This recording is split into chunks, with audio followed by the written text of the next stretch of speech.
Hello, YouTube, Lord Zath. Merry Christmas, everybody. This is a special, I guess, Christmas replay here.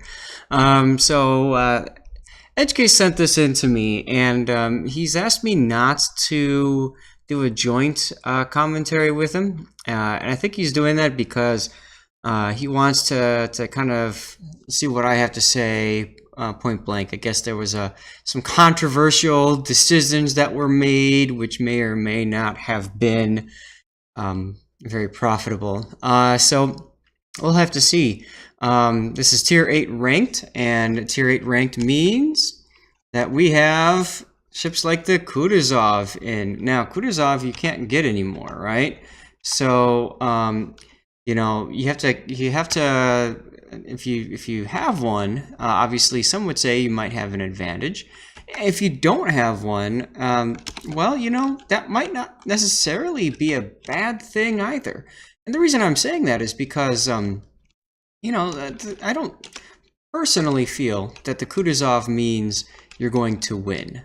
I do feel, though, that the Kutuzov is a strong ship, but I don't know that I would classify it as overpowered boat, amazing ship, etc., etc.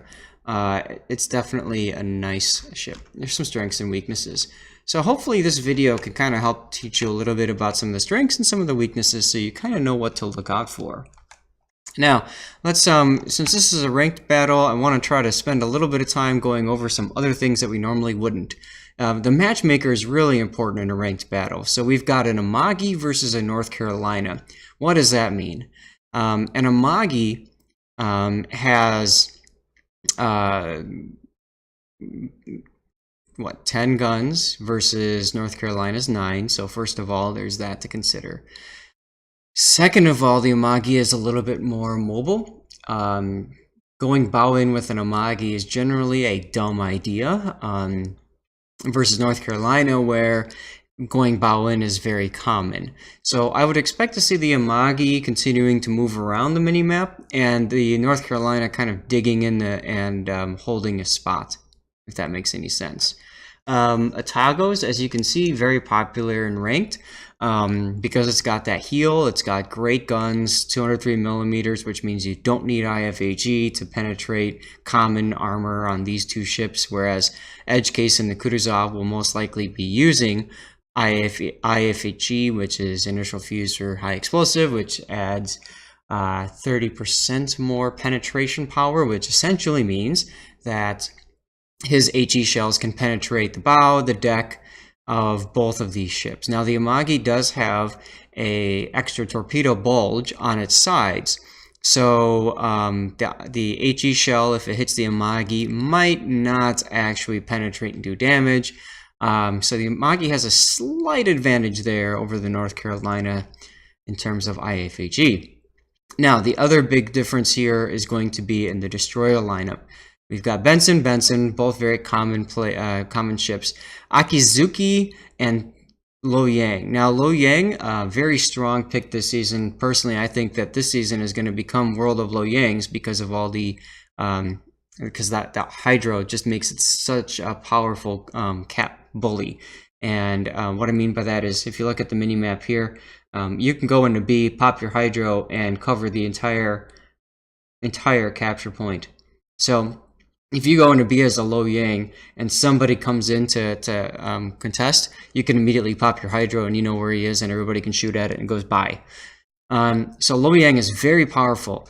Akizuki can be a very good destroyer hunter if manned by the right player. It's a very kind of large, unwieldy, slow ship, but there's that possibility as well. So ultimately, you know, these two are so evenly matched. Who knows? Obviously, these are the same. It's really going to come down to how these Luoyangs and how this Akizuki play. You know, and of course, every ship is precious, and is it possible that Lav 69 will go derp in and get killed, or Shaboi go in and get killed? Who knows, right? All you can do as a ranked player is play for yourself and do the best to impact the team as best you can. Now let's talk flags.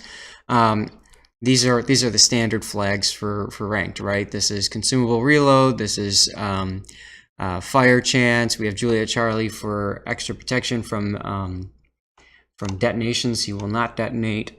We've got the speed flag, the other fire flag, the commander XP flag, and finally the flag that adds 20% to credits.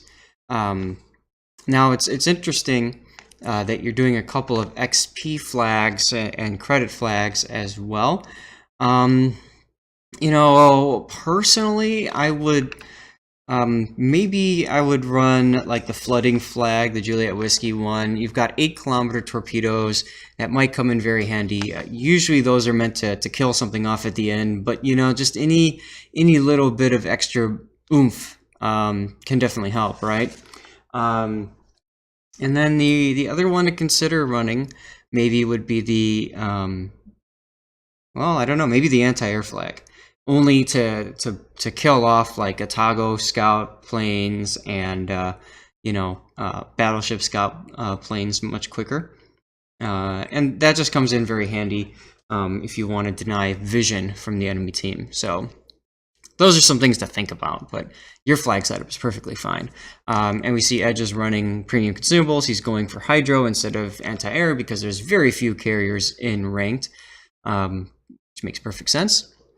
And yeah, now compass. I'm gonna start us off here, and we're gonna switch to Edge's view.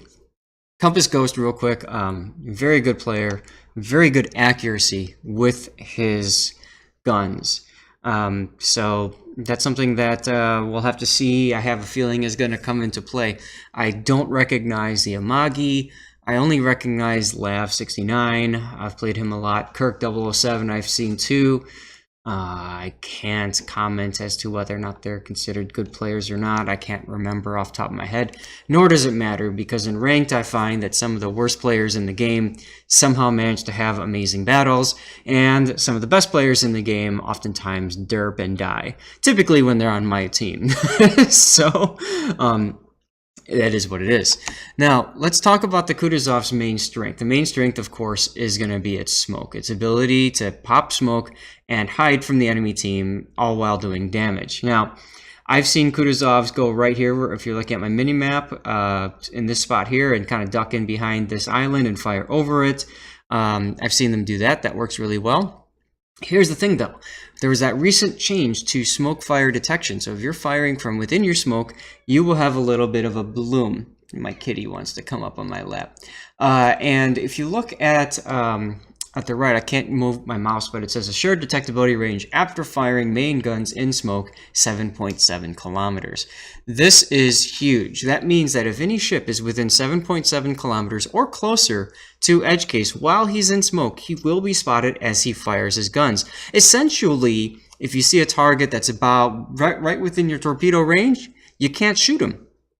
Which, you know, it gets to be really tough. Now, let's talk about, I'm going to slow down. I'm going to do this a lot because there's obviously a lot that's going to happen here. And we already see a Lo Yang. I'm going to try something. And guys, please comment. Let me know if this is helping you out. If you like this style, or if you prefer I stay with the ship. But we're going to kind of fly over and take a look at this initial engagement.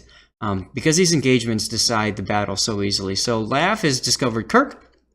Lav is hitting smoke. Now, Lo Yang is well within hydro range, and Lav is smoking. Now, think about that for a sec, ladies and gentlemen. First of all, he's using Papa Papa flags and Eagle Speed Charlie London, and he's not using a camo that gives him extra XP. Anyway, so what that means is he's going to smoke, he's going to stop, and then he's going to get detected by hydro and shot at. Okay, now we're continuing to fly over to this guy here, to Kirk, and we'll see if he takes a torpedo. That's going to be huge. That's the only way that this guy's going to really derp out. And nope, because he's probably running his hydro. That'd be my guess. Oh, the Atago in good position to support the team. Lo Yang is hydroing, but it's too late. Nice kill. All right, that's a huge, significant advantage for the team. If you look on the minimap, you'll see that there's an enemy Atago that was going to come around the corner, but then the friendly Atago here got spotted, and the guy said, nope, nope, nope, and turned away. Kutuzov is in the opposite spot of where I kind of figured is good for cruisers, either on either side of this map. It gives you the ability to really cover anything over here, and then if something comes around from the flank, you can kind of reverse and cover that too. So these islands are really good for Kutuzovs. We see that the Benson is now heading towards C. Sorry, I was just taking a look at the chat there. I don't know how the Benson got spotted. Maybe within, he wasn't within, he must have shot. So we've got this Lo Yang that's kind of very ballsy right here. And what I mean by that is he can pop his Hydro here and kind of lock down this entire area, maybe even reaching the Kutuzov. But in the process of that, he's really overextended. And not only that, but allowing the Benson to possibly cap C. Now, you can see Edgecase just fired, and of course he wants to try to get rid of that Benson. That's important. The big question is, he's going to get spotted probably from firing, and will the North Carolina, will Compass kind of punish him for that? We see he's already being targeted. He is now being targeted by 2 enemies. Edge is checking the battleship. He wants to see what's going on. And the game is telling him that he's staying outside of binocular view too much, which is hilarious. Oh boy. And there's the Kutuzov. Now their Kutuzov is still being detected, most likely because of the Lo Yang. And if not, it's because of the fact that he's firing from the smoke. Whereas Edgecase is definitely far enough away to where he can get away with these kinds of shots. Now, Compass is very good at shooting into smoke, especially with a spotter plane up. So it'll be interesting to see if he gets spotted. Now I'm gonna slow down again. Take a look over here. This Atago just took it looks like a torpedo hit from Lav 69, and that's interesting. This Atago, I'm not sure what his plan is with his positioning. I would almost be positioning due northward and using AP into the Atago side, try to get that early kill on him. But he looks like he's kind of turning out, maybe thinking about Torps, maybe thinking about running this way right in front of the North Carolina. Either way, bad idea. Okay, let's get back to the action here.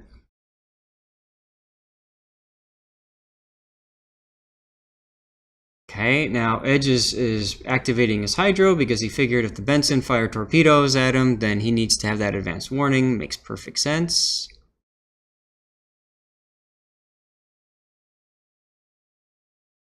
Now notice Edge is moving in the smoke. He's not sitting still.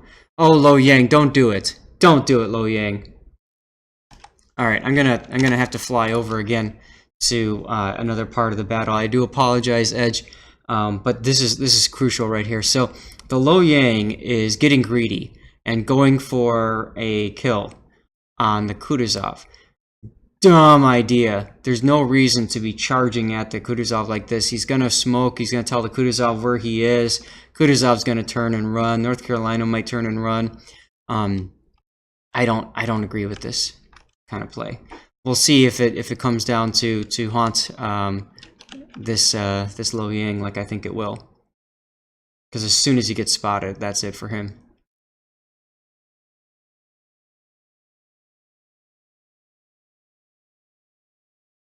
North Carolina is possibly shooting at Edge. Edge just took a hit from something. His smoke is out. That's the thing about Kutuzov smoke, is it doesn't last very long. You also don't get that many charges. Even with Superintendent, you only have 3 charges of smoke. So you have to be really careful when you use it. One thing I would like to comment, Edge, you use your smoke in the middle of everything, and honestly, I think if you could have gotten here first, smoked, and then shot, I think you would have been better off, because then you could duck in behind this island if necessary. You could go into C to fight the Benson as necessary, that sort of thing.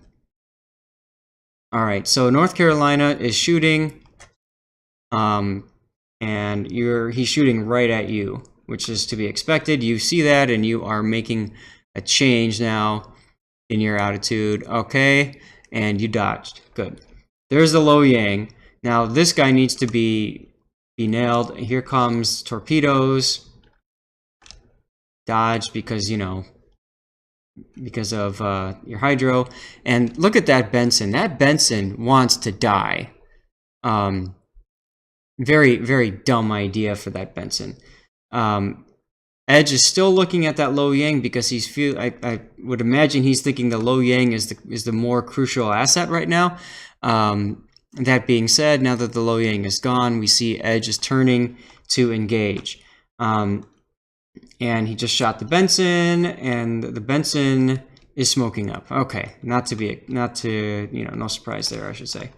Let me go here and turn on hydroacoustic range. Okay, there we go. So you can kind of get an idea of where his range is for hydro. He's doing the right thing there by firing torpedoes. You might as well. 8-kilometer torpedoes, good range. The guy's sitting in smoke. He's either going to sit in smoke and die, or he's going to run away from the smoke. Either way, I don't know. The team is asking him to rush the Benson.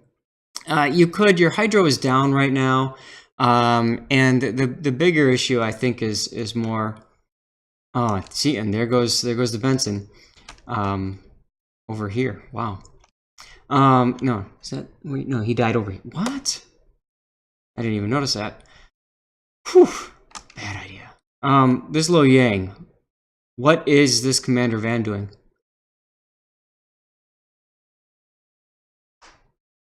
I don't understand.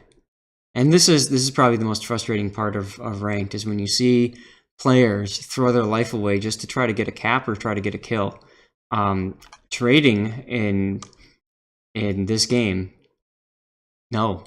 In this game mode, you're not trying for the trade, you're trying for the win. And if you're gonna win, you need to survive. This Lo Yang is being probably detected by hydro. No, he's smoking now, so my guess is he was just derp spotted. And what I mean by that is he let the Atago get too close to him. All right, Benson is chasing you. Now that's hilarious. Meanwhile, the Atago is trying to play hero there and help save you or something. Hydro's back on. You're going to detect torps, but obviously torps are coming for the Atago here. Let's go back to your view and see what you're doing. Oh my god.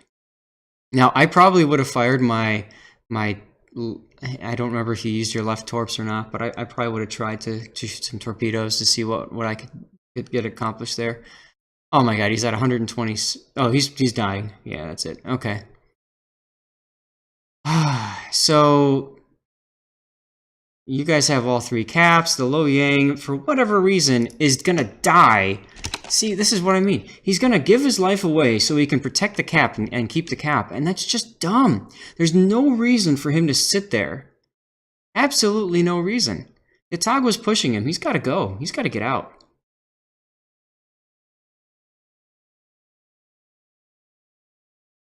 Now, Edge is in a very strong position. He's able to fire over islands in sea and basically hit compass. As you can see, he sets a fire. He can shoot at the Atago. I'm glad to see that this guy, this Lo Yang, did not stay here and die. That's good. Now, what is going on over here? We can't see because we're outside of Edge's view range. So we're not able to tell. But things are looking pretty good for Edge's team right now, at least. That said, we don't know where the Lo Yang is, the enemy Lo Yang. And that's huge. Compass has taken some hits. I might suggest switching over to the Atago. You've got fires going on Compass. Oh, big hit on from the Amagi there. Nice job on that Amagi. And the only reason I would recommend, I know burning him down is huge, but I think getting that Atago to go defensive might help too a little bit. Because right now the Atago is able to just kind of wiggle around. Nobody's focusing him and shooting him, and so he's able to dedicate all of his time and energy into firing torps at the Amagi or something. So, just a thought. I don't know that it really matters. There's the Kutuzov. Something else smoked over an A. What was it? Probably the Lo Yang. Which means you guys have them cornered. And I have a feeling we're going to see Edge's team go and charge in. There's the high caliber. Charge in and get himself killed. We'll see. There's the Atago there. And you can see the Atago is rushing a Kutuzov and an Atago just to try to get a kill. And I have a feeling that the Atago is going to hit those torps. They've been spotted, so we'll see. Oh, missed. Edge, I'd like to see you using F3 more often, especially in ranked, and focusing, focusing the team on targets. Oh, Lo Yang spotted low. That's good. He's got to go down. He does. Kutuzov just went down. This is huge. This is absolutely huge. So now we've got just an Atago left. And how's the Akizuki? Akizuki's looking all right. Again, I hope you guys don't mind. I'm not looking at Edges, but I mean, we know what Edge is doing, right? He's using HE and he's just spamming away on the Atago, and he's staying hidden behind an island. See this? So let's go and take a look. And he's also switching to AP now, which is very smart because that Atago is giving a broadside. So I'm going to slow it down here. And let's just think about the match. Let's think about how many opportunities that Edgecase's team had to lose. I mean, seriously, that Lo Yang way too aggressive over here. He survived, and I'm sure Edge really appreciates that he survived. But that was, I don't know. I don't think that was a good idea where he was and what he was doing. That's just me. The Benson went into C. After he went into C, he went and flanked around. He thought he was a key for something else. Honestly, that Benson probably should have come back to the fleet and either smoked him or at least torpedoed down through the center. The Atago that came and chased the Benson bought it because he tried doing so. I'm going to guess he didn't have Hydro up or something like that. We will never know. He also didn't have a plane up. If you're an Atago player, rotate your planes and Hydro. Good idea. This Atago did a really nice job on this side of the flank, kind of keeping the enemy Atago and basically maybe the Kutuzov, but definitely the enemy Atago from flanking around. So hats off to this guy. He did a really nice job. Now let's get back to Edge. You chose not to chase after the Benson was locked up in smoke. And to be honest, I kind of agree with that, because if you were to chase the Benson, what's the Benson going to do, right? He's just going to go this way and pull you farther and farther away from the battle. And even though you've got godlike range with your shots, I think going after the Benson wouldn't work. Now, if the Benson came and started threatening these guys, yeah, sure, you can go after them. But the Akizuki was well positioned to chase after him too, if necessary. So I think that worked fine. Other things to mention, like I said originally, when you're using your smoke, I think you want to be thinking about how you can get out. What's your escape plan? And when you used your first smoke, I know you wanted to get some early shots in on something, but I think doing that really exposed you. One to Compass and shooting in your smoke. He didn't, so yay. And the second, of course, would be torpedoes. You had Hydro, which made sense. But once you got out of that smoke, I mean, let's say the Benson, let's go back to where you were here, right? Let's say the Benson went in C and then decided to come out here. He'd spot you, no problem. Or let's say the Benson decided he didn't want to go to C. He saw you were smoked and wanted to come and ruin your ability to smoke fire. Again, you're wrecked. So personally, I would try to make it to this island, or maybe even play a little more passively and get behind this island at the very beginning just to see what happens. I don't know. But as of this morning when I checked, you had the third highest win rate in this ship in the Kutuzov, so clearly you're doing something right. Now, for those of you guys who are seeing this and saying, oh my god, the Kutuzov is OP as hell heck, keep in mind, it does not have a heal. It is very susceptible to shots into smoke, like I mentioned, and the 7.7 kilometer detection means that you are forced to stay away from the engagement. You can't really get close in the Kutuzov until later in the battle, or if you've got a way to mitigate how many people can possibly shoot at you. If you can reduce it to like a 1v1 scenario, then hey, that works perfectly fine and you can get away with it. But if you're stuck in a position where there's 4 or 5 enemies and you are like 8 kilometers away from them, you're doing something wrong. So for those of you guys who don't have a Kutuzov, will never have a chance to get a Kutuzov, remember 7.7 kilometer distance. That's all you have to do to stop him from shooting at you. Get a destroyer to come up there, like a Lo Ying or something like that. He doesn't have to shoot back. All he has to do is spot, and boom, you can nail him. The other thing to keep in mind, it's a smoke cruiser. What can counter a smoke cruiser? A radar cruiser. So if you've got a Chapayev on your team with that 11.2 kilometer radar, I mean, that covers an awful lot of space that can be used. There's also torpedoes. There's also New Orleans. The point I'm getting at, guys, is that there is no one ship for ranked. I really hate when I see people go and say, oh, this is God tier, this is awesome, this is, whatever. Every ship has its bonuses. Every ship has its uses. And it's up to the player to determine what's the best use of that ship and how to take advantage of those abilities. And it's up to the enemy team to find a way to take you down. So, any ship is useful in ranked.